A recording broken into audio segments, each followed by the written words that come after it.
Hello student, welcome to my channel Santosh math. मेरा नाम संतोष मनल है। मैं फिर से आप सभी को मेरे चैनल में स्वागत करता हूं। आज हमारी चैप्टर 1 to 6 कम्प्लीटली मैंने थ्योरी ख़त्म कर चुका हूं और जो उसमें बेस्ड क्वेश्चंस है कैसे आते हैं वो सारे लॉजिक थीम आपको मैंने समझा दिया है, ठीक है। और जो नेट का गेट का अब मेन से 50% जितने मैं दे रहा हूँ भैया 50% क्वेश्चंस आपसे खुद से हो जाएंगे अगर आप सही से काम किया तो 50% ऐसे CSIR नेट का क्वेश्चंस आपसे हो जाएंगे माय डियर स्टूडेंट्स। और मीन्स ये 50 अगर ऐसे में 70 भी ले लो ना तो भी कोई समस्या नहीं है। 70% क्वेश्चंस आपसे हो ही जाएंगे और जो 30% क्वेश्चंस जो हार्ड लेवल का है उसके लिए कुछ थीम सोचने वाले बच्चे तो सोच के भी वो सारे क्वेश्चंस कर देंगे, लेकिन एक एक क्वेश्चन ऐसे भी आते हैं जो कि आउट ऑफ स्कोप है, ठीक है। आउट ऑफ क्वेश्चंस भी रहता है माय डियर स्टूडेंट्स। इसके लिए आपको उसको छोड़ना ही बेहतर है। क्यों उसके पीछे भाग जाओगे? हमारे पास तो 3 घंटे ही है, क्या 3 घंटे उसके ऊपर खर्च करेंगे क्या? नहीं। तो ऐसे ऐसे कुछ आउट ऑफ स्कोप वाला क्वेश्चंस भी आ जाते हैं, उसके लिए आपको कोई परेशान होने की ज़रूरत नहीं है। उसके लिए अलग से एक थीम और एक कॉन्सेप्ट्स होते हैं, ठीक है। तो चलिए बच्चों, आज हमारी जो चैप्टर 7 है वो शुरू करेंगे और चैप्टर का नाम है LT। मैंने आपको क्या समझाया था माय डियर स्टूडेंट्स? LT हमने कॉम्प्लेक्स एनालिसिस में एक बार पढ़े थे, राइट। और अभी लीनियर अलजेब्रा का जो लीनियर ट्रांसफॉर्मेशन है वो पढ़ेंगे और देखेंगे यहाँ से आपको एक क्वेश्चन मिल जाते हैं ऐसे लगभग, है ना। तो आज हमारी जो 7.1 में अगर मैं कंसिडर कर लेता हूँ तो 7.1 हम काम करेंगे। 7.1 में सिर्फ और सिर्फ डेफिनेशन, उसके थीम, कौन से लीनियर ट्रांसफॉर्मेशन होते हैं, उसके प्रूफ, सारे थ्योरम का मैं ऐसे ऐसे छोटे छोटे चीज़ें आपको बताऊँगा, ठीक है। और 7.1 तो आपको आनी ही आनी चाहिए डेफिनेशन की। अगर जिस बच्चे को नहीं आएंगे बच्चों, वो आगे का जो थीम है वो समझने कैसे वो समझ पाएंगे? आप खुद सोचो ना,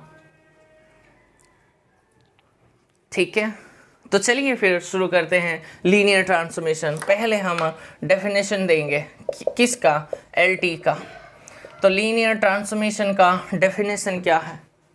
तो मान लेते हैं, पहले मैथमेटिकल लिखेंगे, मान लेते हैं ये कोई भी दो वेक्टर स्पेसेस हैं, दो हो, ये कैपिटल यू कैपिटल भी आपके पास कोई भी एक वेक्टर स्पेस है, लेकिन इसका जो फील्ड है, इसका भी फील्ड यही है, इसका भी फील्ड यही है। तो एक फंक्शन में डिफाइन करेंगे T, उसका नाम दे देंगे कि भैया कहाँ से, U से भी। इस मैपिंग बोलो या फिर मैप बोलो या फिर ट्रांसफॉर्मेशन बोलो या फिर फंक्शन बोलो, आपके मर्जी, जो नाम देना चाहते हो वही कह दो। A function this is said to be, इसको ही हम लीनियर LT कहेंगे। उसके लिए कंडीशन है बच्चों, पहली कंडीशन क्या होनी चाहिए? आप U प्लस B का के ऊपर ये वाला ऑपरेशन लगा लो, उसके ऊपर T यूज कर लो। ये कंडीशन वाला ऐसे मत सोच बैठना, अगर बोलोगे तब भी कोई दिक्कत नहीं।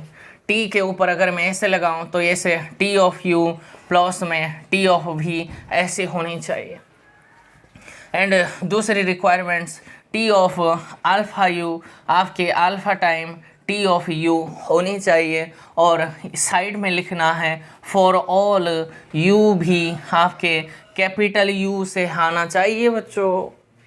ये V मत लिख बैठना। ये जो हर एक वेक्टर्स आप लेंगे वो सिर्फ और सिर्फ डोमेन में से उठाना पड़ेगा। ये डोमेन है, ये को डोमेन है। एंड अल्फ़ा आपके पास जो कुछ भी फील्ड दिया होगा उसी से लेंगे। हो गई, ये हुआ मैथमेटिकली टर्म जब आपके दिमाग में चलते हैं, जो दिमाग में चलते हैं यही मैंने लिखवा दिया। सामने वाला देखेगा तो यहाँ यही लीनियर ट्रांसफॉर्मेशन की डेफिनेशन है। इसको ही आप अंग्रेजी में सिर्फ ट्रांसलेट करना है और बोलना है कैसे बोलेंगे? Let capital U and capital V B any vector spaces over the same field. भैया ये वर्ड सेम, ये वर्ड आपको ध्यान रखना है जब भी लीनियर ट्रांसमिशन का डेफिनेशन देंगे। ओवर द सेम फील्ड, जितने भी वेक्टर स्पेस आप लेंगे उसका फील्ड हमेशा मीन्स सेम ही होनी चाहिए। अगर ऐसा है देन ए फंक्शन बोलो या फिर mapping T from U to V is called या फिर is set to be linear transmission को मैं LT कहा करूँगा। LT if this two conditions holds and the vectors coming from always the domain set and alpha coming from the field। Clear है?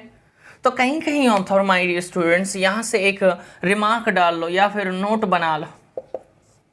पहली note ये है कि भैया पहली मीन्स नोट ये है, ये जो दो कंडीशन है ना my dear students, the above two properties बोलो या फिर above two conditions in the definition of linear transmission can be combined into the single property. इसको हम सिंगल प्रॉपर्टी से भी चेक करते हैं। कैसे? ऐसे T of alpha U plus beta B is equals to alpha time T of U plus beta time T of V for all U V coming from capital U and alpha beta coming from F। कहीं कहीं author इसको check कर लेते हैं। अगर ये satisfy हो गई, LHS अगर RHS हो गई, देन वो जो फंक्शन है उस फंक्शन T ओवर द कुछ भी वेक्टर स्पेसेस होगा आपके पास, वो लीनियर ट्रांसमिशन कहा जाएगा।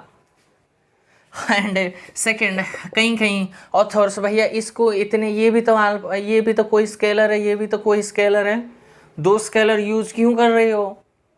एक ही कर लो ना। तो मोस्ट प्रोबेबली इसको चेक कर लेते हैं my dear student. Linear transmission को चेक करने के लिए अल्फा U प्लस B लेके चलते हैं। अगर इसका क्वांटिटी अगर alpha time T of U plus T of V अगर आपने लेकर आ गई हो for all U V belongings to, ऐसे करके अगर आपने ये अगर दिखा दिया कोई भी फंक्शन को, अगर ऐसा होल्ड करता है वो जो फंक्शन है उसको लीनियर ट्रांसमिशन कहा जाएगा, बोला जाएगा।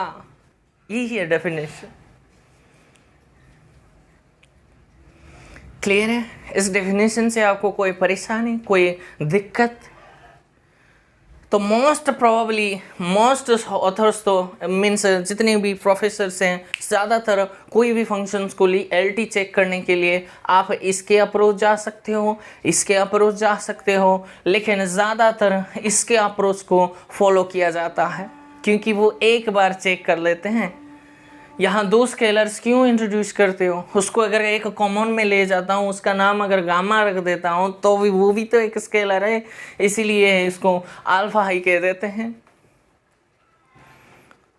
समझ रही हो? Are you getting my points, my all year students who are preparing for this beautiful exam? मैं इसको beautiful exam इसीलिए कहता हूँ क्योंकि एक बार आपके पास ये होने से आपकी ज़िंदगी बदल जाएगी माय डियर स्टूडेंट्स। अगर इस प्रोफेशन में अगर आप जाना चाहते हो, उस स्टूडेंट्स के लिए मैं बात कर रहा हूँ। लेकिन जो OPSC UPSC IAS ऐसे एम रखते हैं उसके लिए ये थोड़ी ना ये ज़रूरत है। लेकिन ऑप्शनल अगर मैथमेटिक्स से तो ये सारे पढ़ना पड़ेगा हमको।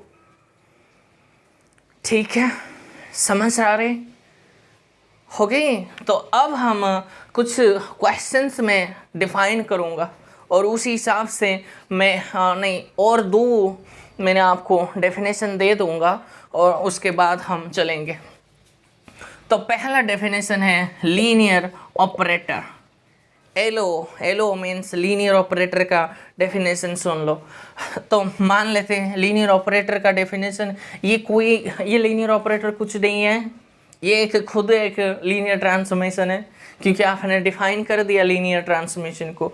तो लीनियर ऑपरेटर का डेफिनेशन ये रहेगी, a linear transformation T from U to V बोलो या फिर कुछ भी, खाली लीनियर ट्रांसफॉर्मेशन बोलो, आपके मर्जी, वर्ड्स में बोल रहा हूँ। A linear transformation is said to be linear operator if the vector space on the both side is same. The vector space means ये भी एक वेक्टर स्पेस है, ये भी एक वेक्टर स्पेस है, लेकिन वो दो वेक्टर स्पेस सेम ही होनी चाहिए, यानी कि टी फ्रॉम, अगर यू ले रही हो यू टू यू ऐसे होनी चाहिए, या फिर टी फ्रॉम वी टू भी ऐसे होनी चाहिए सिचुएशन। ऐसी फंक्शंस को हम, ऐसे लीनियर ट्रांसफॉर्मेशन को ही हम लीनियर ट्रांसफॉर्मेशन भी कह सकते हो, लेकिन उसका एक और ये मीन्स यूनिक दिखाई दे रहा है, और ये मीन्स थोड़ा सा फर्क नजर आ रहा है, लेकिन इसीलिए उसका नाम लीनियर ऑपरेटर रखा गया है। ठीक है, लीनियर ऑपरेटर का डेफिनेशन हो गई। अब आ जाओ लीनियर फंक्शनल की definition. LF means linear functional. मैं शॉर्ट में लिखता हूँ लेकिन बोल तो रहा हूँ, आपको वो लिखना है क्योंकि मेरे टाइम को मुझे सेव करना है माय डियर स्टूडेंट्स। हो गई, तो लीनियर फंक्शनल का डेफिनेशन ये बनेंगे, ए लीनियर ट्रांसफॉर्मेशन, ये भी एक लीनियर ट्रांसफॉर्मेशन होता है, लेकिन कुछ मीन्स कुछ रूल्स कुछ मीन्स अलग तो होंगे। A linear transformation is said to be a linear functional if the vector space on the right hand side is the field of scalars होनी चाहिए। Means ये जो अगर ये T from U to V कोई अगर लीनियर ट्रांसफॉर्मेशन है, ये जो राइट हैंड साइड को इसको कहते हैं, ये जो right hand side vector space है वो स्केलर, फील्ड ऑफ स्केलर होनी चाहिए। हो गई, फील्ड ऑफ स्केलर मीन्स आपके पास अगर T फ्रॉम इसका फील्ड अगर F है तो भैया ये F ओवर F ही होनी चाहिए, अगर ओवर R है तो R ओवर R ही होनी चाहिए, यही है फील्ड ऑफ स्केलर्स होनी चाहिए।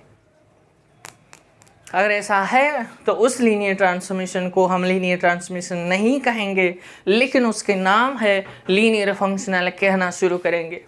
जब दो वेक्टर स्पेस सेम है तो उसको लीनियर ट्रांसफॉर्मेशन भी कह सकते हो, लेकिन मोस्ट प्रोबेबली उसको भैया लीनियर ऑपरेटर उसका नाम स्पेशली दिया गया है तो उसको लीनियर ऑपरेटर कहना शुरू कर दो। हो गई माय डियर स्टूडेंट्स। अब हम क्वेश्चंस के ऊपर चलेंगे एंड कुछ zero mapping, identity mapping, projection mapping, rotation mapping, reflection mapping, वो मैट्रिक्स मैपिंग, हाँ, डेरिवेटिव मैपिंग, इंटीग्रेटिंग मैपिंग, ये सारे इतने मैपिंग हम डिफाइन करेंगे और प्रूव भी करेंगे, वो सारे के सारे लीनियर ट्रांसफॉर्मेशन है। ओके माय डियर स्टूडेंट्स, आज का काम बस इतना ही करना है और ये मोस्ट इम्पोर्टेंट है। ये नहीं आएंगे तो 7.2 नहीं आएंगे, 7.2 नहीं आएंगे, 7.3 खाएंगे, इंटर लेंगे बच्चों। अच्छे से पढ़ना चाहते हो तो सब्जेक्ट को पी जाओ, मैंने पी लिया है और भी मुझे पीना है। ओके, तो चलते हैं, मिलके चलते हैं बच्चों। तो चलिए बच्चों, मैंने आपके सामने तो 3 क्वेश्चंस लिया है, इसी के साथ मैं आपको एक मीन्स आपके लिए आपके मीन्स एक क्वेश्चंस को देख के वो LT है कि नहीं है वो चेक करने के लिए मैं एक रिज़ल्ट दे दूंगा, वो काफ़ी है, लेकिन वो स्टैंडर्ड रिज़ल्ट नहीं है, कोई वैलिड रिज़ल्ट नहीं है। आपके ऑब्जर्वेशन के लिए, हाँ भैया आपको क्वेश्चन देखते ही अगर LT है कि नहीं है, बस उसी को चेक करने के लिए वो रिज़ल्ट है। ठीक है, कोई स्टैंडर्ड नहीं है कि वैलिड नहीं है। सर वैलिड नहीं तो आप क्यों बोल रहे हो? भैया मैंने कहा आपके ऑब्जर्वेशन के लिए, देखते ही आप तो कह तो सकते हो ऑब्जेक्टिव अप्रोच है भैया एग्ज़ाम में, देखते ही LT है क्या, उसी के साथ तो आपको आसान हो जाएंगे ना, इसीलिए वो रिज़ल्ट में देने जाऊंगा, लेकिन इसका रिज़ल्ट में नहीं दूंगा, प्रूफ करेंगे माय डियर स्टूडेंट्स, प्रूफ करेंगे। पहले का प्रूफ देखो कि भैया इनमें से LT कौन है। देखो ये RQ से डिफाइन है, तो मीन्स इसका मतलब समझ रही हो, ये 3 टप्पल है, राइट हैंड साइड में 3 टप्पल होनी चाहिए। क्या ये 3 टप्पल है? हाँ जी, यहाँ ये R2 आई थिंक, यस ये R2 है माय डियर स्टूडेंट। ठीक है, और ये आपके पास ये भी सेम है, ये सेम है, ठीक है। RQ से R2, ठीक है। मीन्स यहाँ लेफ्ट हैंड साइड मीन्स इसका 3 टप्पल है, हाँ जी। तो राइट हैंड साइड में 2 टप्पल होने चाहिए, हाँ जी, ये 2 टप्पल है। ये समझ रही हो, ये 2 टप्पल से 2 टप्पल, ये भी 2 टप्पल है, ये भी 2 टप्पल, वैलिड है, ठीक है। यहाँ अगर 4 होता, यहाँ अगर 1 होता मीन्स खाली R, मीन्स ये जो XYZW ले रही तो होते तो यहाँ एक ही कुछ ना कुछ स्टेटमेंट आ जाता, या फिर ये होगा या फिर ऐसे होगा, ठीक है। आपको वो आता है, इसलिए फिर भी मैंने बिगिनर बच्चे के लिए वो कन्फ्यूज़ रहते हैं उसी को मीन्स मैं बेस को चले जाता हूँ, कोई ऐसा बेस को नहीं जाता। दुबे सर को आप देखेंगे वो इतने ऐसे ऐसे छोटे छोटे चीज़ें वो नहीं बताएंगे, वो बोल देगा ये ऑब्वियस है, ये लीनियर ट्रांसमिशन है। तो बच्चे जो बैठ रहे होते हैं कुछ कुछ बच्चे, क्या ये सच में लीनियर ट्रांसमिशन ऑब्वियस है? मीन्स स्टैंडर्ड बच्चे तो कहेंगे भैया हाँ सर ये तो लीनियर ट्रांसमिशन ऑब्वियस है, प्रूव करके आए हैं, 2-3 लाइन कहा तो है, माइंड में प्रूव कर लेते हैं हाँ ऑब्वियस है। लेकिन जो बच्चा बिगिनर बैठता है उसके क्लासेस में, उसको तो दिमाग खराब हो जाएंगे, क्या ये सच में ऑब्वियस था? ऐसे मैं नहीं करूँगा, ठीक है। वो सबके लिए मैं काम करवा दूंगा, वो स्टैंडर्ड हो, मिडिल के सेक्शन में है या फिर पूरा लो क्लासेस में है, कोई समस्या नहीं, सीख जाएंगे एक बार। जो हाई लेवल का बच्चा है वो भी कुछ कुछ ऐसी चीज़ें उसको गेन हो जाएंगे, वो भी सब प्रोफिशिएंट हो जाएंगे।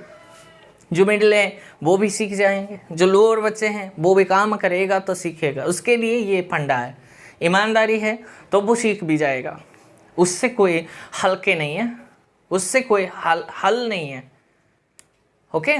तो चलिए फिर इसका प्रूफ कर लेते हैं कि भैया ये अगर लीनियर ट्रांसफॉर्मेशन है कि नहीं है, तो उसके लिए मुझे क्या दिखाना है, u प्लस भी मीन्स एक ही झटके में ये वाला थर्ड जो मैंने नोट में दिया था, सेकंड नोट का यूज में करूँगा। ऐसे करके alpha time t of u plus t of v अगर मैंने दिखा दिया, अगर ऐसे कुछ मैंने दिखा दिया तो भैया ये लीनियर ट्रांसफॉर्मेशन हो जाएंगे। तो उसके लिए u भी मुझे चाहिए, ठीक है। लेट करेंगे ना बच्चों, let u is equals to कुछ वेक्टर से ज्यूम कर लो, XYZ है तो आप ऐसे ले लो, x1 y1 z1 ले लो, एंड भी आपके पास इसको x2 y2 एंड z2 ये ले लो, ठीक है। हो गई। तो चलिए बच्चों ये क्या है, ये u है, ठीक है। तो मुझे क्या चाहिए, अल्फा u क्या हो जाएंगे, alpha u is equals to alpha x1 alpha y1 alpha z1, ठीक है। रिक्वायरमेंट्स फुलफिल है तो हम कंसीडर करके चलेंगे, कंसीडर मीन्स नई लाइन हम लेके चलेंगे ना, t of alpha u plus b को मैं लेके जाऊंगा।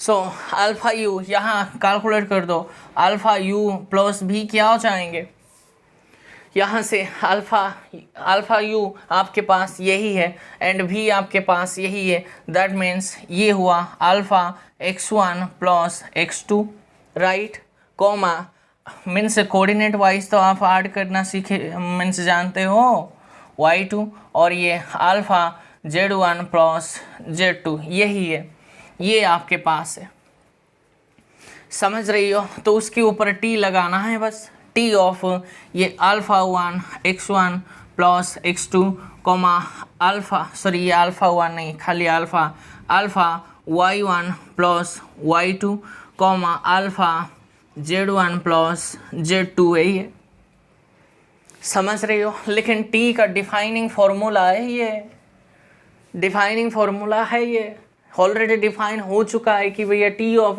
XYZ अगर करेंगे तो राइट हैंड साइड में z आएंगे कॉमा 2x प्लस y ही आएंगे। तो अब मुझे इसको आप x मान लो, इसको y मान लो, इसको z मान लो, तो रिप्लेस कैसे हो जाता है भैया, रिप्लेस z हो जाता है, z मीन्स यही है, that means alpha z1 plus में z2 कॉमा मीन्स इसके वैल्यू क्या आएंगे, 2 टाइम्स x की कोफिशिएंट, मीन्स x की जगह में कौन है, 2 टाइम्स अल्फ़ा x1 प्लस में x2 प्लस में कौन है, y मीन्स ये इतने हैं, that means alpha y1 plus में y2। यही है आपके पास, समझ रही हो। तो मुझे थोड़ा जगह चाहिए, ठीक है माय डियर स्टूडेंट्स। तो मैं यहाँ लिखवा दूँ, थोड़ा सा मुझे जगह चाहिए। तो चलिए नीचे एक लाइन लिखवा देंगे। तो मुझे बताओ ये आपके पास पूरे हैं। तो अब मुझे अगर मैं ये यहाँ कर दूँ तो अल्फ़ा Z1 प्लस Z2 हो गई। तो ये वाला क्या हो गई माय डियर स्टूडेंट्स, 2 टाइम्स, इनमें से अगर मैं अल्फ़ा को कॉमन ले लूँ तो हो जाएंगे ना माय डियर स्टूडेंट्स। तो 2 और 2 टाइम्स अल्फ़ा को अगर मैं कॉमन ले सकता हूँ ना, नहीं ले सकते। तो 2 टाइम 2 अल्फ़ा x1 प्लस में x2 है, ठीक है, प्लस में 2 अल्फ़ा y1 प्लस में 2 खाली y2 लिखवा दो, ठीक है। तो वो बाद में देखेंगे। हो गई, इतनी बात हो गई आपके पास। अगर आप t of u plus b करेंगे तो उसी हिसाब से आपको एक मिल जाता, ठीक है। तो किसको मैं मिटाऊँ, तो रिज़ल्ट भी तो मुझे देना है, ठीक है। तो यहाँ इसको ही मिटा दूंगा, बाद में मैं लिखवा दूंगा।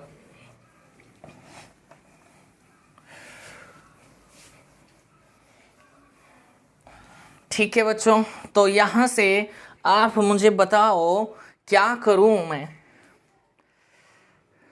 क्या मैं कर सकता हूँ यहाँ से, जो मेरा क्वांटिटी मुझे इतना चाहिए, u के साथ x1 y1 z1 के प्लेस में ऐसे होनी चाहिए। हो गई।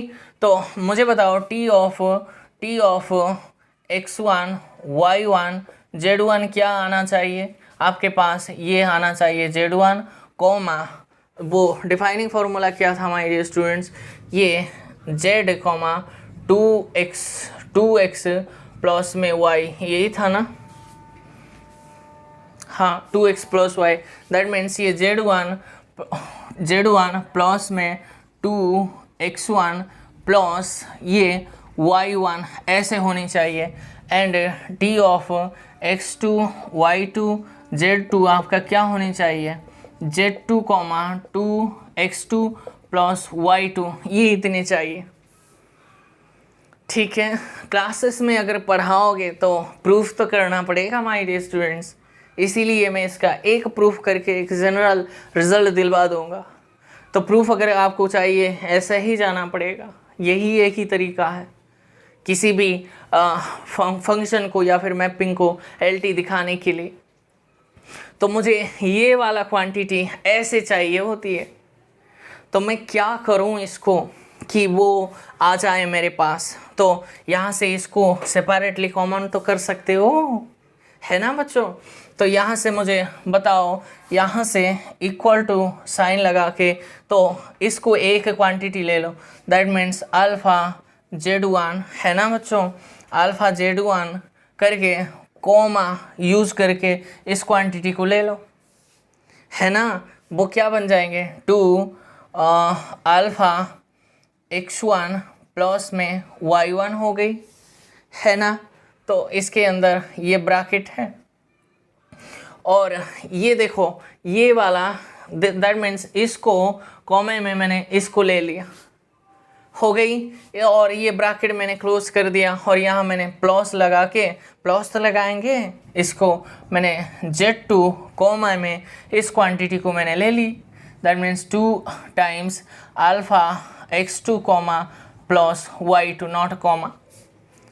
ये जो मैंने लिखा सही लिखा क्या, इस स्टेप से अगर मैं ऐसे लिखूं क्या आपको कोई दिक्कत, कोई समस्या, कोऑर्डिनेट वाइज ऐड करो ना, ये इससे ऐड हो जाएंगे तो ये क्वांटिटी आपको मिल जाएंगे, ये वाला कॉमा लग के ये इसको ऐड जाएंगे वो जो कि है। हाँ जी, ये लिखावट सही है।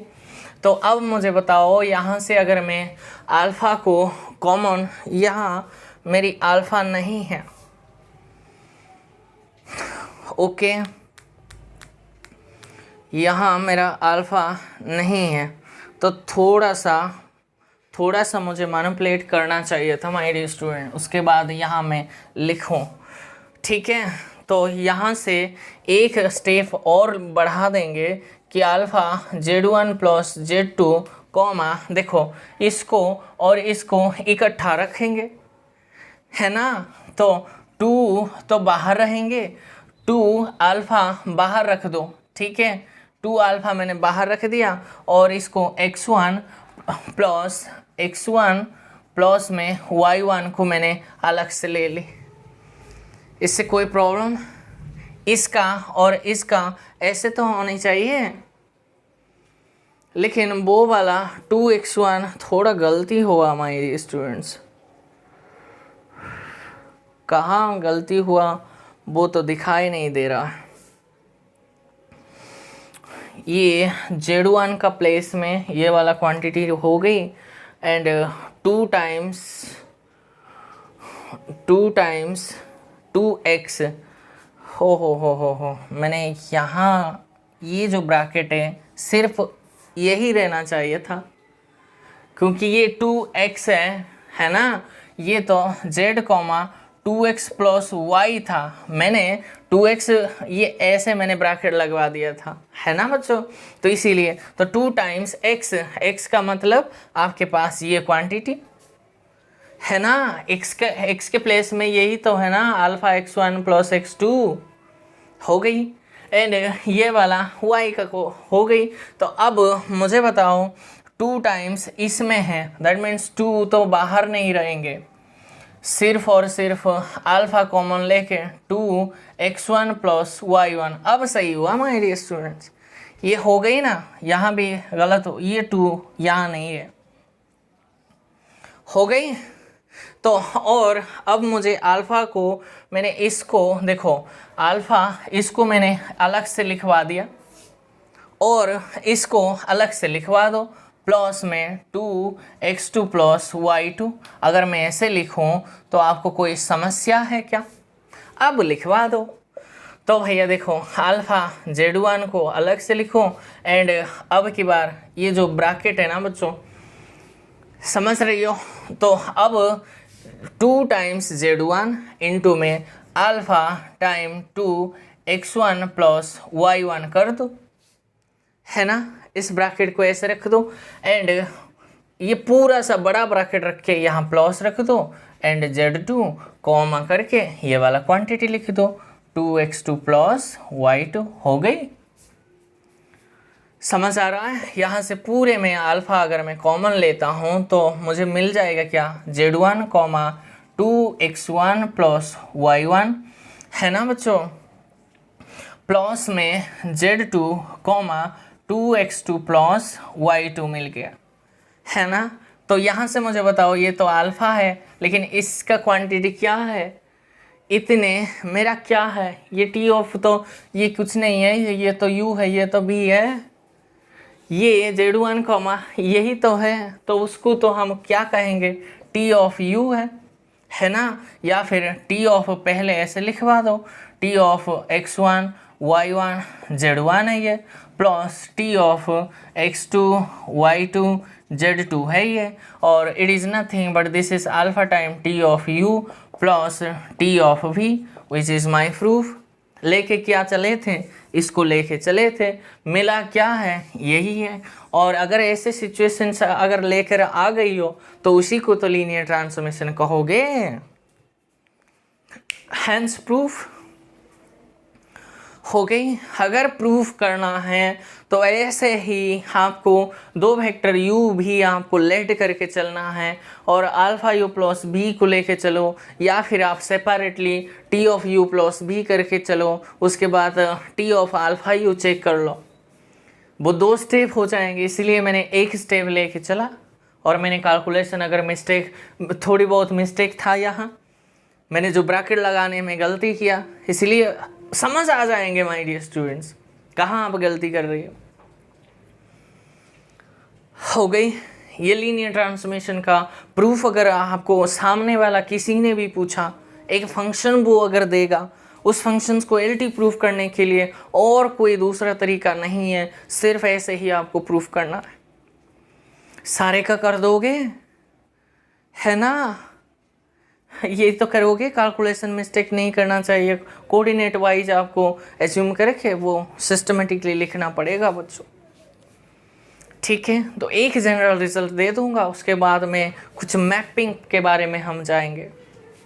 तो जनरल रिजल्ट एक लिखवा दो, ये आपके ऑब्जर्वेशनों के लिए बच्चों, ये वैलिड कोई रिजल्ट नहीं है।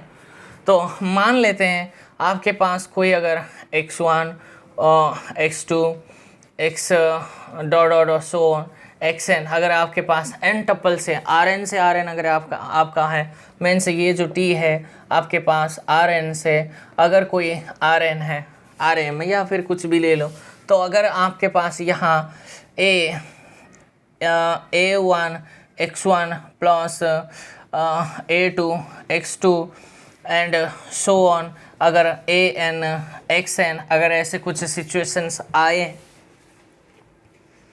समझ रही हो माय डियर स्टूडेंट्स, मीन्स यहाँ अगर ऐसे कुछ सिचुएशंस आ जाता है, या फिर कहीं भी ऐसे a2 x1 plus a3 a2 x3, that means x अगर 3 है, ऐसे करके, मीन्स ऐसे कुछ यहाँ क्या होनी चाहिए, यहाँ लीनियर कॉम्बिनेशन अगर है, राइट हैंड साइड में देखना है आपको, देखना है राइट हैंड साइड में। मीन्स कुछ सिचुएशंस ऐसे नहीं होनी चाहिए कि भैया यहाँ x इंटू वाई ऐसे, या फिर मोड x, या फिर x स्क्वेयर, या फिर x स्क्वेयर y ऐसे, या फिर और क्या, means x plus y plus कुछ 5 ऐसे कांस्टेंट ऐड आपको दिखाई देनी नहीं चाहिए,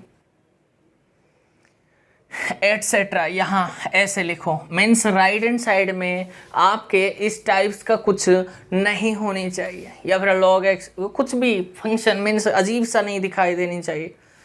मीन्स अगर राइट हैंड साइड में लीनियर कॉम्बिनेशन अगर है सबका, ये क्या लीनियर कॉम्बिनेशन थोड़ी ना है, ये तो भैया राइट हैंड साइड में कुछ कांस्टेंट भरा हुआ है, यहाँ कुछ मैंने नहीं लिखा है, सिर्फ कांस्टेंट नहीं लिखा, अगर कांस्टेंट है तो वो वेरिएबल में मल्टीप्लाई होनी चाहिए। तो ऐसी सिचुएशन में ये आपको देखते ही हमेशा ये पता चलेगा कि ये LT होगा, लेकिन ये नॉट LT है, ये कभी भी LT नहीं होगा। कोई सामने वाला पूछता है, अभी जो मैंने बताया सर, एक एक्स वाई है कुछ फंक्शन है और एक्स स्क्वायर वाई है, मुझे बताओ कि ये LT है कि नहीं है, आप तो सीधा बोल देंगे सर ये LT नहीं है। अगर वो पूछता है क्यों, तो आपका जवाब ये होनी चाहिए कि सर ये एक्स स्क्वायर यहाँ भरा है और इसके डिग्री 1 ही होनी चाहिए, इसके लिए ये कभी भी लीनियर ट्रांसफॉर्मेशन है, ऐसे बोलना है। ऐसे थोड़ी ना बोलोगे, सामने वाला आपको बाहर निकाल देगा। इंटरव्यू अगर आप फेस कर रही हो, ये अगर LTA की नहीं पूछता है, आप नहीं बोलोगे। अगर फर्दर अगर पूछता है क्यों, उस क्यों का जवाब अगर आपने ऐसे दे दी ना, और वो आपको चेक नहीं करेगा, ठीक है थैंक यू आप जा सकते हो बोलेगा, क्योंकि ये मैंने रिज़ल्ट जो दिया है ये वैलिड रिज़ल्ट नहीं है, स्टैंडर्ड रिज़ल्ट नहीं है, ये तो आपके ऑब्जर्वेशन के लिए हाँ या ना में जवाब देने के लिए मैंने ये रिज़ल्ट बनाया।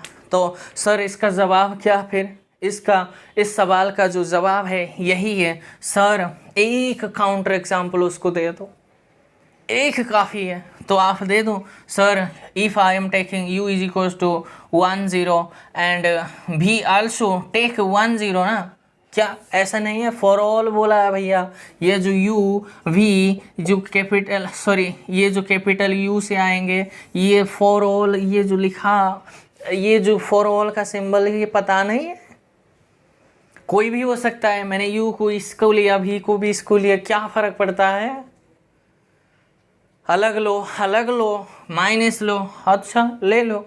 तो क्या होने चाहिए भैया, टी ऑफ 1 0 का मुझे बताओ पहले। तो ये 1 का स्क्वायर 1 ही 1 0 आ गई, समझ रहे हो। एंड टी ऑफ -1 0 क्या आ गई?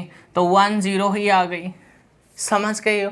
लेकिन मुझे चाहिए क्या है, तो पहले मुझे बताओ u प्लस बी कितने आएंगे, u प्लस बी कितने आएंगे, u प्लस बी कितने आएंगे, दैट मीन्स 1 1, दैट मीन्स ये 0 0 आ गई।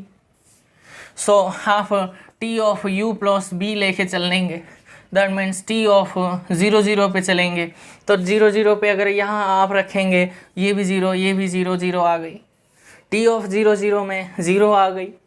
और सेपरेटली अगर मैंने देखा तो मुझे बताओ T of u plus T of v कितने आएंगे। तो टी ऑफ u कितने आएंगे, टी ऑफ u आया आपके पास 1 0 प्लस टी ऑफ v आपके पास क्या आ गई 1 0, और उसको अगर मैं ऐड करूँ 1 + 1 2 आ गई, 2 0 आ गई। और आपके पास ये क्या है, which is not equals to 0 0 है। एक काउंटर एग्जाम्पल काफ़ी है। इसी के वजह से ये LT नहीं बना। ऐसे जवाब देना है, ऐसे नहीं कि सर यहाँ x² था और रिजल्ट कहता है अगर सर ऐसे सिचुएशंस कुछ आए तो वो कभी LT नहीं होगा। तो वो बोलेगा किसने बोला ये, आप बोलेंगे सर संतोष सर ने बोला। वो कौन है?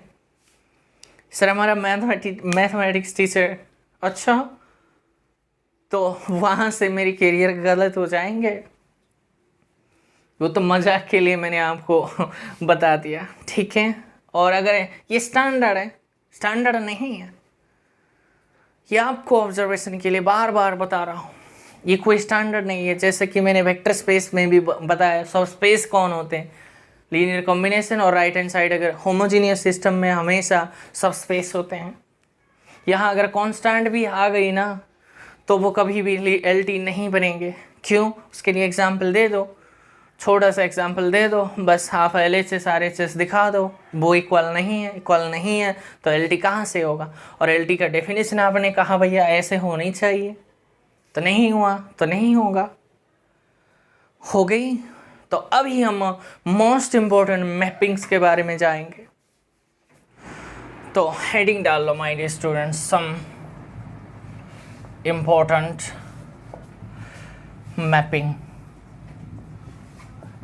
ये बहुत इम्पोर्टेंट है, ये हर जगह चैप्टर 8 तक हम चले जाएंगे इसके ऊपर, ठीक है। तो पहली आप ले लो भैया ज़ीरो मैपिंग, ठीक है। ज़ीरो मैपिंग होता क्या है, पहले डेफिनेशन देंगे, इसे ये सम इम्पोर्टेंट मैपिंग में पहले डिफाइन करेंगे, मीन्स डेफिनेशन देंगे, उसके बाद उस मीन्स वो मैपिंग प्रूफ करेंगे कि वो LT है कि नहीं है, ठीक है। तो चलिए अब शुरू करते हैं। मान लेते हैं आपके पास U एंड B कोई भी वेक्टर स्पेस है और over the same field F है। तो ज़ीरो मैपिंग का नोटेशन ऐसे दिया जाता है, मीन्स वो ज़ीरो वाला फील हो इसलिए, लेकिन ये O है, ठीक है। तो zero mapping that means U to V है एंड डिफाइन बाय, कैसे डिफाइन हुआ है, that means O of U is equals to 0। ये नंबर वाला 0 है, ये सेम नहीं है, ये नोटेशन है। अगर आप ये सेम दिखाई दे रहा है, ये छोटा सा 0 बना दो, अब खुश हो, ठीक है। ये नोटेशन है, वो है, ये 0 वाला नंबर वाला जो 0 है ना, अगर यहाँ मैट्रिक्स है तो वो 0 मैट्रिक्स है, अगर यहाँ कुछ नंबर है तो वो मीन्स अगर कुछ फंक्शन है मैट्रिक्स से अलग है तो वो 0 है। और इस साइड में लिखना है for all U coming from capital U है, भी नहीं है, यहाँ से डोमेन में से ही वेक्टर उठाना है LT में हमेशा, ओके।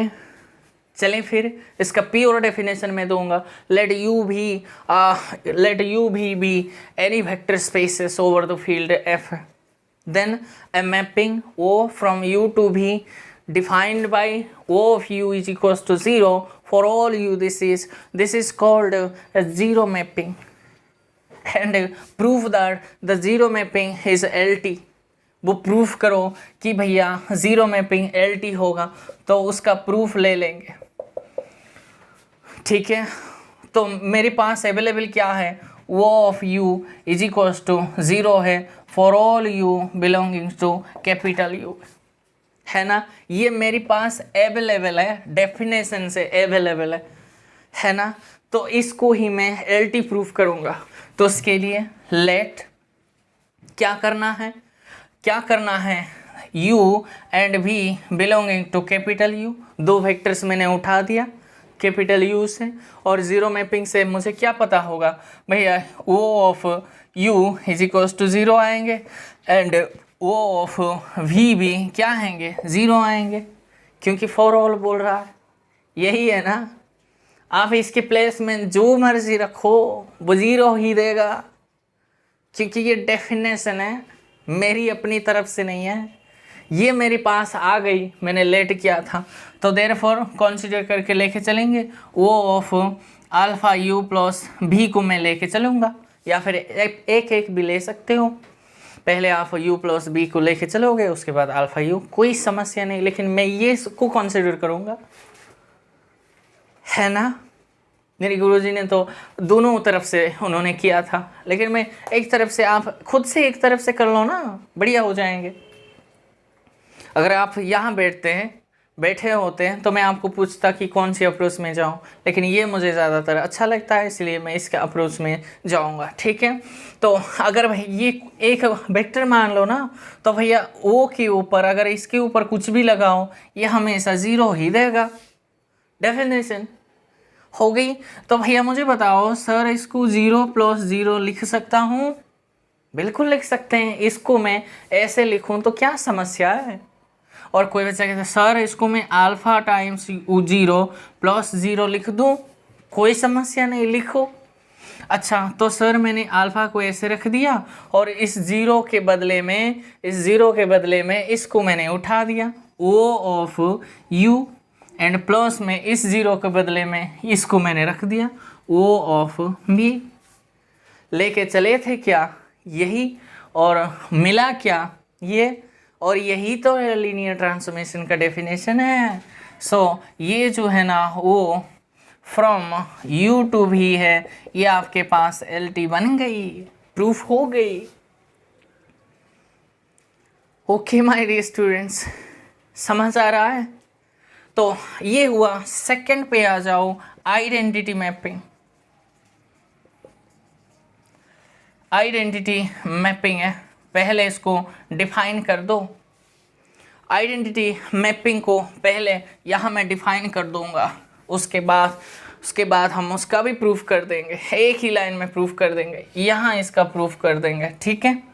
तो पहले डेफिनेशन लिख लो। मान लेते हैं ये कोई भी वेक्टर स्पेस है, ओवरफिल्ड F है, ठीक है। तो आइडेंटिटी मैपिंग का नोटेशन कैपिटल I लेते हैं, from V to V, means ये एक लीनियर ऑपरेटर ही तो है, क्योंकि दोनों साइड वेक्टर से वैसे अगर सेम है उसको तो लीनियर ऑपरेटर कहा जाएगा। समझ रहे हो? तो मीन्स ऐसे ये डिफाइन हुआ है कैसे, I ऑफ स्मॉल b अगर लेंगे तो स्मॉल b ही आएंगे, फॉर ऑल भी आप कैपिटल B ही लेना पड़ेगा, या तो u भी कैपिटल B है, b ही है। यही डेफिनेशन है, ये डेफिनेशन है इतनी। तो वर्ड में बोलो, let capital V be a vector space over field F, then a mapping I from V to V defined by I of V is equal to V is called an identity mapping, and वो कहता है prove that this is a LT, proof करो कि ये LT होगा। अच्छा, तो मेरे पास हथियार इतने हैं, तो लेट करेंगे। Let means u and v, आप कोई भी दो वेक्टर इसमें से उठा लो। अगर उठाओगे तो भैया I ऑफ u भी क्या हो जाएंगे, u हो जाएंगे, I ऑफ v आपके पास भी ही हो जाएंगे, है ना बच्चों। तो लेके क्या चलोगे भैया, लेके t of alpha u plus v लेके चलोगे, है ना।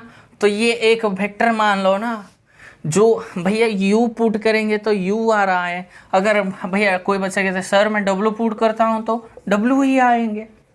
तो सर ये इतने अगर मैं पुट करता हूँ तो भैया अल्फा u प्लस बी ही आएंगे, और क्या आएंगे। आइडेंटिटी मैपिंग का डेफिनेशन है भैया, यहाँ जो कुछ भी डालोगे वही देगा, लेकिन जीरो मैपिंग में जहाँ कुछ भी डालोगे वो जीरो ही देगा। क्या करूँ मैं, डिफाइन ही ऐसा हुआ है, मेरी खुद से मेरी अपनी तरफ से थोड़ी ना चाहूँगा मैं। तो हो गई, चलो देखो ये अल्फ़ा को मैंने ऐसे रख दिया, u के प्लेस में मैंने इसको मैं रख सकता हूँ, रख सकते हैं, क्या फ़र्क है। इसकी जगह में आई ऑफ भी रख सकते हैं, बिल्कुल रख सकते हैं। लेके चले थे ये मिला, ये हो गई रे, प्रूफ हो गई एलटी। दोनों तरफ से आप करने चलेंगे तब भी यही आएंगे, हो गई।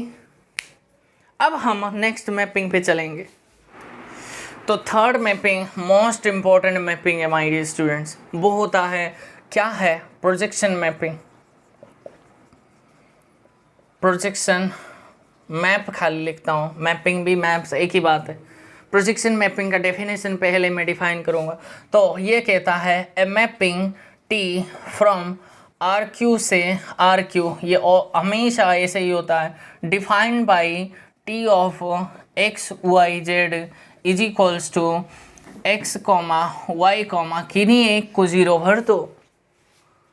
समझ गई हो, कई सारे इसका डिफाइनिंग फॉर्मूला है, कोई कोई ऐसे ज़ीरो जेड ये भी प्रोजेक्शन मैपिंग है, या फिर zero comma y comma z ये भी है।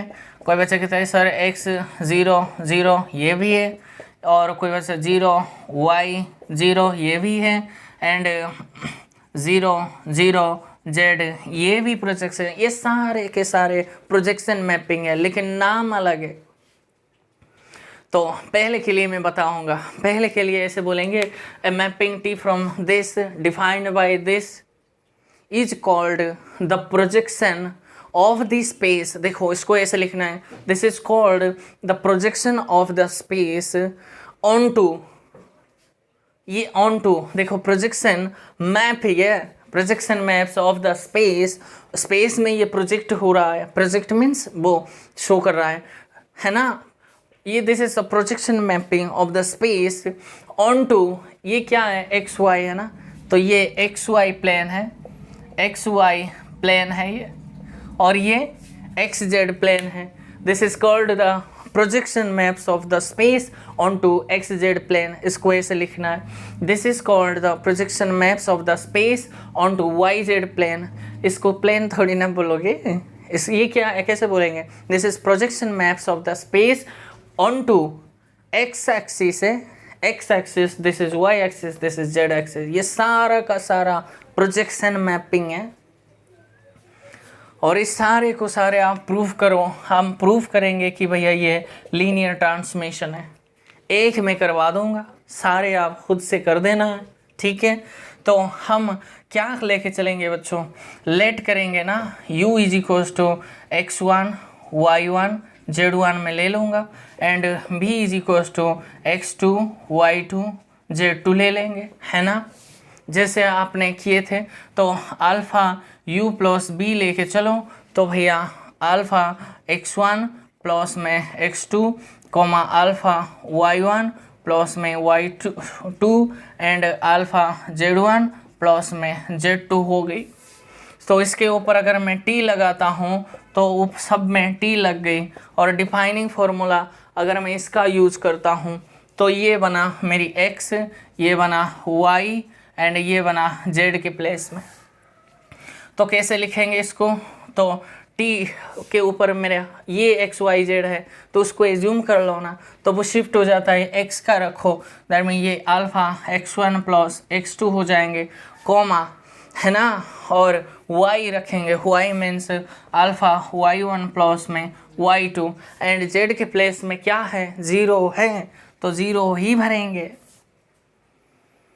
हो गई। तो इसको अगर मैं सेपरेटली लिखना चाहूँ तो भैया इसको और इसको एक साइड में रख दो, alpha x1 plus alpha y1 रख दो, है ना बच्चों, प्लस में कॉमा करके ये ऐसे लिख दो, x2 प्लस में y2 रख दो, समझ गए हो ये, और यहाँ आपके पास 0 ही रख दो। अब मुझे बताओ ये अल्फ़ा अगर मैं कॉमन में ले जाता हूँ यहाँ, तो आपको क्या परेशानी है?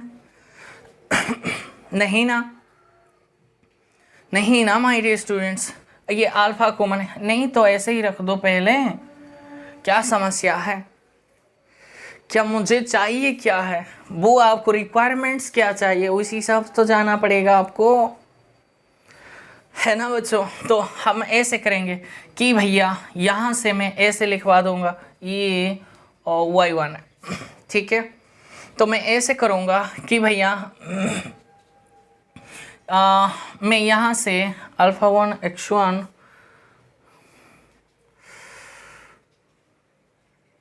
नहीं, ये लिखना गलत हो गई, थोड़ा सा मिस्टेक हो गई, थोड़ा सा। और इसको मैं कैसे लिखूँ माय डियर स्टूडेंट्स, ये इसमें अगर मैं कॉमे के लिखूँ तो हम लिख सकते हैं इसको, that means α(x1) comma α(y1) 0। हाँ अब सही हुआ, कॉमे में x2 कॉमे y2 0। इसमें 0 को तो मैं ऐसे भी तो जोड़ सकता हूँ 2 0, क्योंकि इसको आप 0 + 0 क्यों लिख नहीं सकते हैं? लिख सकते हैं, क्या दिक्कत है? तो मुझे बताओ क्या ये इसके साथ सम करेंगे, ये क्वांटिटी आ गई, कॉमा इसको इसके साथ ऐड करेंगे, ये आ गई, इसको ऐड करेंगे तो यही तो आ गई। अब सही हुआ। इसमें से अल्फ़ा अगर मैं इसको अल्फ़ा टाइम 0 ऐसे कर दूँ, आपको कोई समस्या है? 0 को अल्फ़ा टाइम 0 लिखने से कोई समस्या है क्या? इफेक्ट तो कुछ नहीं है। तो फ्रिक्वेंटली अल्फ़ा को मैंने खींच दिया, तो x1, y1, 0 प्लस में x2, y2, 0 ये हो गई। और यही तो है अल्फ़ा मेरा t ऑफ, ये क्वांटिटी क्या है आपके पास, u का वैल्यू है, t ऑफ u है, ये alpha time t of u है, प्लस t ऑफ ये भी का तो वैल्यू है, लेके चले थे, ये मिल गया, ये हाँ जी प्रूफ हो गई। ये एल टी हो गई, ये भी एल टी होगा, ये भी होगा, सारे एल टी हो जाएंगे। आप सारे का खुद से प्रूफ करना है, सेम अप्रोच। ओके चलते हैं बच्चों, 4th में आ जाओ, translation mapping. TM means translation mapping. Translation mapping को डिफाइन करेंगे, a mapping T from RQ से RQ defined by T of x, y, z is equals to क्या आएंगे, x + a, y + b and z + c is called a translation mapping where a, b, c at least इनमें से एक कम से कम non zero होनी चाहिए। तीनों भी नॉन जीरो हो सकते हैं, एटलीस्ट का वर्ड तो यही है। ए बी सी में से at least 1 should be non zero, ठीक है। तो यही आपकी ट्रांसलेशन मैपिंग। एंड मैंने आपको बताया अगर कांस्टेंट कोई है तो वो एलटी नहीं होगा। क्यों भैया? प्रूफ दे दो, एक काउंटर एग्जाम्पल आपके मन में जो आता है वो दे दो, LHS RHS दिखा दो, वो हो जाएंगे, ठीक है। ये आपके लिए। एक होता है रोटेशन मैपिंग। रोटेशन मैपिंग मैं शॉर्ट में लिखता हूँ RM मीन्स रोटेशन मैपिंग का डेफिनेशन ये है, a mapping T from RQ से RQ defined by T of x, y, z is equals to, ये ध्यान से रखना है, ये मैपिंग आपको याद रखना है बच्चों। कैसे याद करेंगे? x के साथ cos थीटा, यहाँ माइनस y साइन थीटा, ये एक कोऑर्डिनेट है। और इसको शिफ्ट कर दो। शिफ्ट कैसे करेंगे? तो भैया आप x के साथ साइन थीटा और ये जो माइनस वाला उसको प्लस रख के y के साथ कॉस थीटा रख दो एंड z रख दो। ये आपके पास ये रोटेशन मैपिंग का डेफिनेशन है। हो गई। और रोटेशन मैपिंग हमेशा एक लीनियर ट्रांसमिशन होगा, वो भी आप खुद से करना है। ऐसे ही वेक्टर लेके थोड़ा लंबा आएंगे, कोई समस्या नहीं, कैलकुलेशंस तो ऐसे ही वैसे जाएंगे। ये भी लीनियर ट्रांसमिशन होगा, समझ रही हो। 6th पे आ जाओ, रिफ्लेक्शन मैपिंग। ये रोटेशन मैपिंग है, ये रिफ्लेक्शन मैपिंग है। तो ये रिफ्लेक्शन मैपिंग का जो डेफिनेशन है R2 से R2 डिफाइन होगा and define by T of x y is equals to x cos में 2 थीटा आएंगे, यहाँ माइनस था तो यहाँ प्लस रख दो, वाई साइन 2 थीटा और शिफ्ट कर दो x के साथ साइन 2 थीटा और प्लस के जगह माइनस वाई कॉस 2 थीटा, यही होगा। और आप देखेंगे ये भी प्रूफ करना है आपको, ये भी एल टी ही होगा। हो गई माय डियर स्टूडेंट्स, समझ रही हो? ये 6 है। 7th मैपिंग के पे आ जाओ। 7th मैपिंग आप डेरिवेटिव मैपिंग ले लो, DM डेरिवेटिव मैपिंग है। क्योंकि टाइम नहीं होता है इसलिए मैं ऐसे लिखवा देता हूँ, क्योंकि आज मुझे कंप्लीट करना है चैप्टर 7.1। इसको भी कर सकते हो ना बच्चों, u को x1 y1 z1 ले लो, b को भी ऐसे लेके आप उसको लेके चलो, प्रूफ कर दो, हो जाएंगे इसका भी कोई समस्या नहीं। ठीक है, ये डेरिवेटिव मैपिंग का मतलब मान लेते हैं ये कोई भी आपके पास पॉलिनोमियल है। ठीक है, ये पॉलिनोमियल का वेक्टर स्पेस मैंने लिया है। Let PR denotes the vector space of all real polynomials. Then a mapping को, डेरिवेटिव मैपिंग को मैं डी नोटेशन दे रहा हूँ। D from P over R से P over R means linear operator है। डिफाइन कैसे हुआ है? Define by D of f x is equals to f dash x for all f x coming from PR। समझ रही हो? What a beautiful notation. Derivative mapping का आप proof कर सकते हैं ना माय डियर स्टूडेंट्स। 2 फंक्शन ले लो f एंड g, समझ रही हो? डी f प्लस g लेके चलोगे, उसके ऊपर x अगर मैं लगाऊंगे, आप जानते हैं डेरिवेटिव कैसे खुल जाते हैं, और इसका f मीन्स इसका डेरिवेटिव से खुल जाते हैं। दैट मीन्स उसका डेरिवेटिव तो हम जानते हैं, f डैश ऐसे आएंगे, f dash of x plus g dash of x, and ये दोनों हमेशा PR से आएंगे। और इसका मतलब क्या है? इसका मतलब कुछ नहीं है, d ऑफ fx है और इसका मतलब d of g of x है। और ये हो गई ना, ये लेके क्या चले थे, कोई अगर अल्फ़ा आप मल्टीप्लाई करेंगे ये यहाँ से आ जाएंगे और वो LT हो गई। देखो मैंने प्रूफ कर दी, बातें मैंने प्रूफ भी कर दिया ये LT होगा। LT के साथ साथ बच्चों ये हमेशा ऑन टू होगा, ये याद रख लो। 1 कभी भी डेरिवेटिव फंक्शन नहीं होगा, 1 हमेशा इंटीग्रेबल फंक्शन होगा, वो अभी मैं डिफाइन करूँगा। ठीक है, ये डेरिवेटिव मैपिंग है। एंड द 8th मैपिंग का नाम है इंटीग्रेशन मैपिंग है। एंड इंटीग्रेशन मैपिंग को आप मान लेते हैं ये कोई भी वेक्टर स्पेस है। Let B the vector space of क्या है, all integrable function over R लेना है। सारे इंटीग्रेबल फंक्शन का जो वेक्टर का वो जो कलेक्शन, वो उसको मैंने भी नोटेशन दे दिया। देन ए मैपिंग T ही लेते हैं, T ही ले लो। T फ्रॉम क्या आएंगे, T from capital V over field F से क्या आएंगे, ये फील्ड मत ले लो, रियल आप ले रही हो ना, रियल पॉलिनोमियल्स तो लोगे।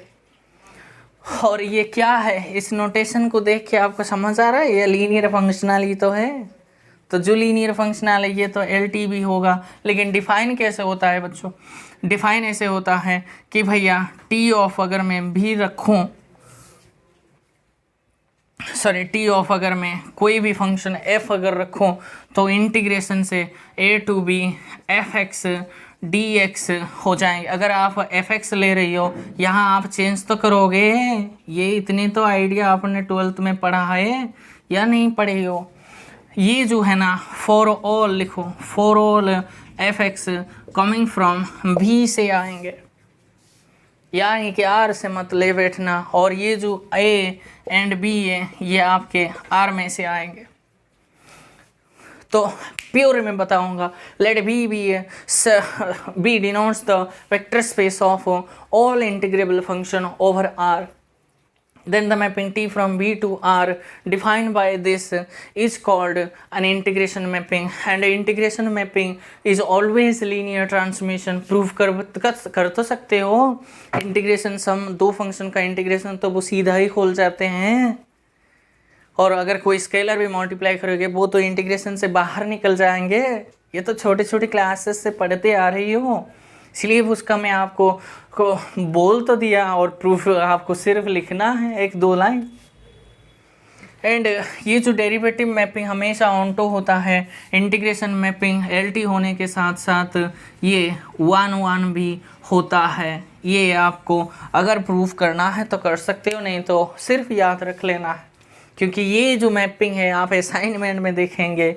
ये मैपिंग मैं पागल थोड़े ना हूँ कि सर क्यों ऐसे करते चले जा रही है। डेफिनेशन हम पढ़ेंगे, असाइनमेंट से उठा के देख लो प्रीवियस ईयर्स का, सही कहीं 10 सालों का पेपर, ये 3-4 बार ये मैपिंग से ही आया हुआ है क्वेश्चन।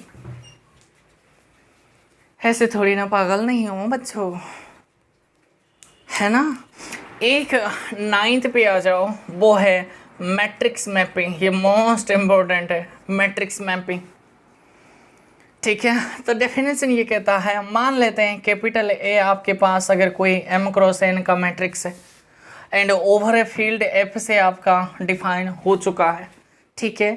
देन एक मैपिंग होता है my dear student T from ये कैपिटल FN से कैपिटल FM है। ये डिफिनेशन है बच्चों, मैं आपको बाद में बताऊंगा 7.23 या 3 में। यही ये डेफिनेशन डिफाइन बाय, कैसे उसको डिफाइन किया है, T of B is equals to A of B, and for all भी आपके पास कहाँ से आएंगे, FN से आएंगे। ये U से हमेशा उठाना है vectors, means N cross N का है। नहीं तो देखो भैया, अगर आपके पास ये A अगर 2 क्रॉस 3 का है, और अगर आप M से उठाएंगे B अगर M से, दैट मीन्स अगर ये 3 क्रॉस क्या है M से उठाओगे, दैट मीन्स 2 क्रॉस 1 का अगर वेक्टर है, तो भैया आप A B कैसे आप फाइंड आउट करोगे। नंबर ऑफ रोज इसके नंबर ऑफ कॉलम्स के इक्वल होनी चाहिए ना, प्रोडक्ट है, ये भी तो ध्यान रहना चाहिए ना ऐसे ही यूँ ही आप बोल देंगे। हो गई the definition, let capital A B है, any M cross N matrix over the field F है। Then the mapping T from FN से FM defined by this is called the matrix mapping. ये मैट्रिक्स मैपिंग का definition मैंने दिया है, अभी मैं प्रूफ करूँगा। This mapping is LT। उसके लिए क्या लेंगे, लेट करना है ना बच्चों, लेट इनमें से एक मैट्रिक्स उठाएंगे, है ना। U1 U2 आपको 2 वेक्टर्स उठाना है। ये आपके पास M क्रॉस N मैट्रिक्स था, ठीक है। मैट्रिक्स ही लेंगे ना, आप ऐसे लेके चलोगे, alpha time capital A1 plus A2 लेके चलोगे, है ना। तो भैया मुझे बताओ, ये देखो T ऑफ B करने से आपको ये मिल रहा है ना, ये मिल रहा है A इंटू B, जो अंदर होता है इसके साथ मिल जाता है। तो आप U ले लो ना, U alpha into U plus B लेके चलो ना, वो क्या मिल जाता है आपको, ये भी कंसिडर कर लो। तो भैया A टाइम्स आपको क्या मिल जाता है, अल्फा U प्लस में भी है, समझ रही हो। तो ये क्या बन गई, अल्फा तो बाहर आ जाएंगे, तो ये alpha times A into you, मैंने आपको समझा दिया था A इंटू V, समझा दिया था मीन्स बिगिनर में, बेसिक मैट्रिक्स के ऊपर मैंने मल्टीप्लिकेशन में स्केलर मल्टीप्लिकेशन सारे बता चुका हूँ, और यहाँ इसलिए मैं दौड़ता चला जा रहा हूँ। और ये अल्फा टाइम्स ये क्या है, ये nothing, this is T of U and this is nothing, this is my T of V। And मैंने लेके चला था, ये मिल गया, ये हेल्थी तो हो गई my dear students. This is the proof. And हमेशा मैट्रिक्स मैपिंग लीनियर ट्रांसमिशन होते हैं, लेकिन कोई अगर सामने वाला ऐसे अगर दे दी FM से FN अगर है तो उसका कोई इलाज नहीं है, इसको चेंज करना पड़ेगा, ये n क्रॉस m होनी चाहिए तब जाकर बनेंगे। हाँ जी, हो जाएंगे, कोई दिक्कत नहीं। लेकिन इससे अलग अलग देखना है, आया हुआ एग्जाम में देखेंगे, ठीक है। लास्ट मैपिंग है बच्चों, ये 10 आप कंसिडर कर लो एंड द मोस्ट है, ये सारे के सारे मोस्ट इम्पॉर्टेंट मैपिंग के बारे में ही मैं बात कर रहा हूँ, ठीक है। मान लेते हैं ये कोई कैपिटल M है और ये आपके पास कोई भी n क्रॉस स्क्वायर मैट्रिक्स है, ठीक है, और ये डिफाइन हुआ है ओवर अ फील्ड F से डिफाइन हुआ है, ठीक है। इसका मतलब this is what, this is nothing. अब मैंने आपको इसका नोटेशन भी दे दिया और बात नहीं करूँगा, पॉलिनोमियल के ऊपर ही तो नोटेशन के बारे में मैंने बता चुका है। This is nothing, this is the vector space of over a field F of n cross n matrix, all the n cross n matrix over the field F है। मान लेते हैं ये कैपिटल M कोई भी फिक्स्ड मैट्रिक्स है ये। अब ये अलग है, ये वेक्टर स्पेस है, ये कोई भी फिक्स्ड मैट्रिक्स आपके सामने दिया होगा, वो भी किस ऑर्डर का, जनरल बात कर रहा हूँ तो n क्रॉस n का, ठीक है। देन एक मैपिंग है, कहाँ से, m n क्रॉस n से ओवर F से, कहाँ से, m n से, एक ही n लिख दो, वो समझ जाएंगे सामने वाला, ठीक है। इस डिफाइंड बाई जितने मैं डिफाइन करूँगा, डिफाइंड बाई पहली ले लो t ऑफ कैपिटल A अगर m इंटू A है, दूसरी बात t of A is equals to A into M है, तीसरी C में लिखवा दूंगा t ऑफ कैपिटल A अगर MA प्लस AM है एंड t ऑफ A अगर MA माइनस AM है।